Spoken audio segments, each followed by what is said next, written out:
10-hour day is a short day for me. I hear more people promoting this 4-hour idea. Okay? It is complete bunk. It is complete bullshit. You cannot outsource everything. This idea that you're going to be a solopreneur, outsource or work 4 hours or part-time, you guys try to do the part-time thing, you will have full-time problems. Forever to the end of your life. Not only will you have problems, because you're selfish if you're trying to do a 4-hour work week. You're selfish. You're thinking only about yourself. If you don't scale and hire people, you're also selfish. You're trying to manage money rather than saying, hey, I have a great message. Like you have an obligation, man, to get out there and help people. So I don't know how to do 10 hours. I know I need 6 to 7, maybe 8 hours of sleep a day.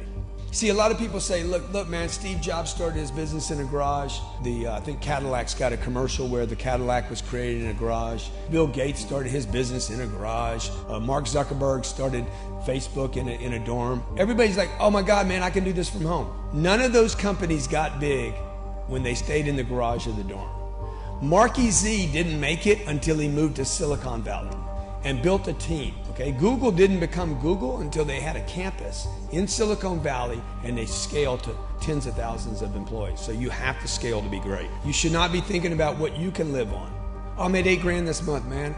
All of it's net profit. All that money should be reinvested in people. So that's why people think incorrectly. That's why I always go back to this argument about, look, the solopreneurs are selfish, almost like a little selfish child. I'm gonna go out, I left my job, I was making 90 grand, now I'm gonna work for myself and make 90 grand. Dude, nobody's better off working for 90 grand. You can't live on 90 grand anywhere in America. There's nowhere in America. You live for 90 grand in Miami, you're gonna have $12,000 before taxes left over at the end of the year if you don't shop at Whole Foods. The point of that is, if you were working for $90,000 for a company and then you go work for yourself for $90,000, you should be taking that money and buying a secretary, buying a receptionist, buying scale, buying a sales team, reinvesting money. You should not have any money left over at 90 grand. All of it should be going to be poured back into the business to scale out, unless all you're thinking about is yourself. Right. Dude, look for an individual to work with. Do not look at an industry. Don't worry about taking a job. Jobs are good, man, okay?